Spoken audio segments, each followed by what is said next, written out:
Fluid is the lifeblood of equipment.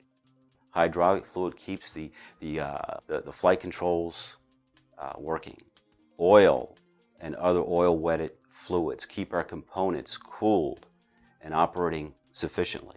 And without that in our airframes, our aircraft don't fly. It's just that simple. Let's say, for example, we have an issue where we think that we have contamination. Water, for example, in a hydraulic system can completely shut down that hydraulic system and cause a catastrophic failure.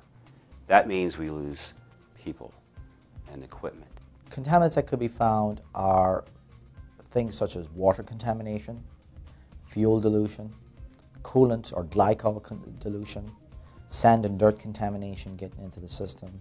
If left unchecked, can cause severe damage or catastrophic failure. Fluid sampling and fluid measurement in laboratories is not convenient, it's not cost effective, and what we need to do is make it cost effective. The current system that we have at our disposal is to first pull a sample from the field. You package a sample at the field. You ship the sample to a laboratory. The laboratory conducts laboratory analysis. The analysis is then turned around and given back to the field. Now, those steps take time, they take money, and they have a degraded impact on readiness. One of the difficulties in fluid assessment is that the government has to balance the cost of testing the fluid, the cost of sending it to a laboratory, with the cost of saving equipment or reducing maintenance. And that balancing is difficult to achieve. One of the reasons it's difficult to achieve is that shipping costs and fluid costs and the cost of pulling those samples, those are expensive costs. So if you can't reliably demonstrate that you have saved significant numbers of assets and translate that into real dollars of savings, it's difficult to justify those programs. The DoD's main goals are meet threats, stay focused, and develop asymmetrical responses to the threats as they present themselves. In order to meet those goals, maintenance of their assets and technology has to be centered around agility, flexibility, and readiness levels.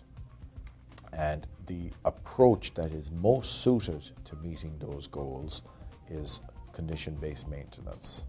The idea of condition-based maintenance is you don't take any action until action is required. For example, you don't change the oil until the oil is bad. We're extending the life of the equipment. We're changing the oil based on need, actual need versus calendar time, which ultimately ties into condition-based maintenance. Our whole goal is to keep our planes in the air. And we do that by condition-based maintenance. We know that testing oil in the lab is an expense. It can be very expensive. But if we had a handheld device that we could actually test on the spot, that would reduce all those costs. So that forms the basis of the 3FAST program. And a research effort was mounted to come up with a technology that was able to address these areas in these particular strategic goals, and to come up with a technology that would solve the most pressing concerns for the military in those areas, which was in the area of lubricant condition. What we've done is miniaturized current lab instruments, and we've created this handheld portable oil assessment tool so that it weighs approximately 5 pounds. Our warfighters can hold it in one hand, take 1 drop of oil, and be able to get the same results that they would get from the lab. The instrument is very portable, and that's the best aspect of it all. It can be used out in the field. There's the end user can have it with them. You can have it in their vehicle. You can have it on their aircraft. It's very user friendly, and it's very easy to train on. So anybody in the field can be trained on it in a matter of minutes. This instrument was developed partly through funding under the Commercial Technologies for Maintenance Activities program. Now, the CTMA program is a special program funded by the Pentagon through the National Center for Manufacturing Sciences to help develop commercial technology specifically for maintenance activities. It's to help give things the extra push so that the military or the Defense Department can use things that already exist, but apply them and adjust them and adapt them so that they meet a military need.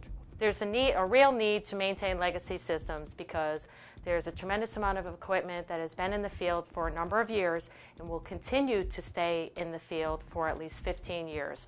It is very critical that we maintain these systems. That is main emphasis on the CTMA program. We focus on maintaining legacy systems. I think the potential benefit of fielding a device such as this portable handheld has the number one benefit of improving readiness, improving safety, and reducing cost. Those three elements are the goals, the DoD goals. Without readiness, that soldier, that airman, that Marine, that sailor, those people that we put out there in harm's way are not able to complete their mission, or sometimes they'll have to complete a mission and not in the safest means available. The only way to get benefits of those assets, out of testing those assets, is to reduce the cost of testing. If the cost of testing right now and sending a sample to a laboratory is $3, then $3 is too high because we're not getting that money back. But if we can reduce that to a quarter or a dime, that changes the whole cost-benefit equation. A device like this potentially can contribute to safety across the board when used effectively. That's important.